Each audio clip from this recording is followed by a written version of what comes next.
Alors la dernière fois, tu as vu comment réaliser la première programmation sur la carte microbit, par exemple, c'était l'affichage de plusieurs petites images à l'aide du petit programme. Donc il fallait ne pas oublier d'utiliser le mode debugger en cliquant sur le petit bug ici et sur ensuite l'escargot pour avoir le mode pas à pas. Ensuite on peut écrire sous forme d'algorithme, c'est-à-dire d'un petit scénario, les différentes étapes de fonctionnement de ton programme. Donc il fallait afficher l'image numéro 1, attendre un petit peu, réafficher l'image numéro 2, attendre, etc. jusqu'à la fin de ton programme. Alors ce que tu vas voir maintenant, c'est comment est-ce qu'on peut afficher toujours pareil un petit point lumineux, mais cette fois-ci au lieu d'afficher des images, on va le faire bouger. Donc si on regarde un petit peu ce qui est proposé ici, on se propose de partir du petit point qui est là, et si on regarde toutes les étapes, on s'aperçoit que le petit point doit descendre à chaque fois de un carreau vers le bas, et puis s'arrêter. Tout simplement faire bouger le petit point de 2 cases. Voilà, c'est ça un petit peu l'objectif. Alors, en fait, le système il est conçu de la façon suivante. Lorsqu'on affiche un petit point à un endroit donné, on va voir où, et bien ce petit point se déplace naturellement vers la droite. C'est-à-dire par défaut, il se déplace vers la droite. Sauf que nous, on ne veut pas le faire déplacer vers la droite, manifestement, on veut le faire déplacer vers le bas. Donc il va falloir qu'effectivement, ce petit point, on le fasse tourner de 90 degrés à droite. Sinon, il va avancer à droite. Alors, avant ça, on va regarder comment est-ce qu'on place un petit point dans l'écran de la carte. Par exemple, prenons ce petit exemple où on a mis un petit point ici. On s'aperçoit que ce petit point ici, eh bien, si on remonte verticalement, on tombe sur le 3. Parce qu'on voit bien qu'on peut mettre deux axes horizontaux et verticaux. Donc l'axe des abscisses, là, des ordonnées. Donc l'axe des abscisses qui est horizontal va de 0 à 4. Pareil, en bas de 0 à 4. Donc là, on a bien les coordonnées x égale 3. Si on remonte en haut, là, on a bien ici x égale 3.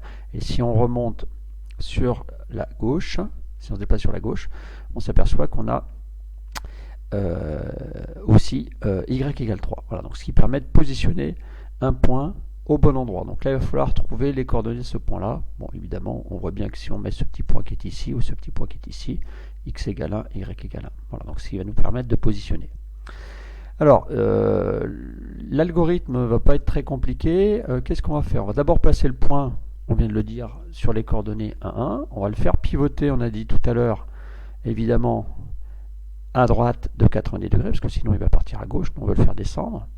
Ensuite, on va attendre pour le laisser afficher, parce qu'il faut qu'on puisse voir le déplacement du point. Ensuite, on va le faire avancer de 1, puisqu'il est dans la bonne direction et qu'il descend vers le bas, on va le faire avancer de 1, et encore de 1. Donc on va réattendre encore. Voilà. Donc on peut le présenter aussi sous un autre format qui est ce qu'on appelle un diagramme d'activité.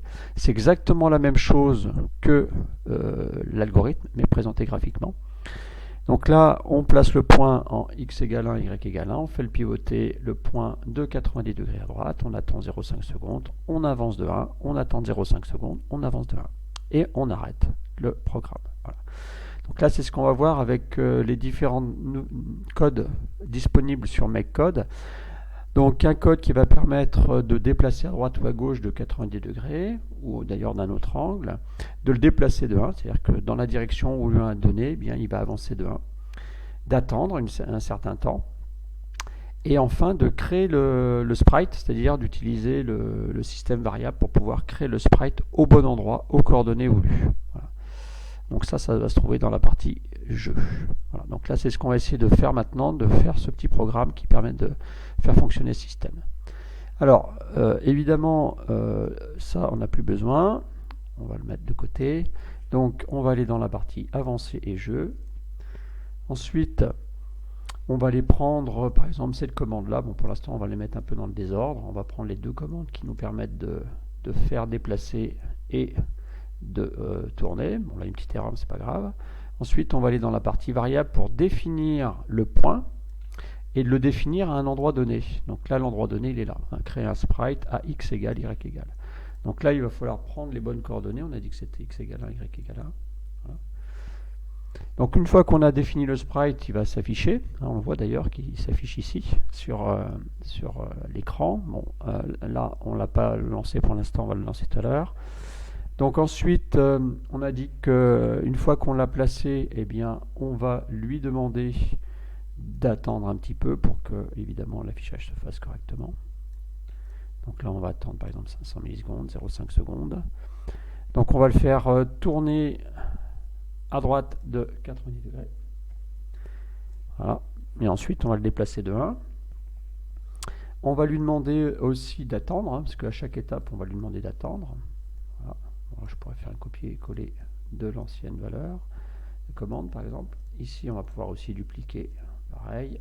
Donc là on l'a tourné à droite, ça c'est fait. On va pouvoir maintenant dupliquer, avancer de 1.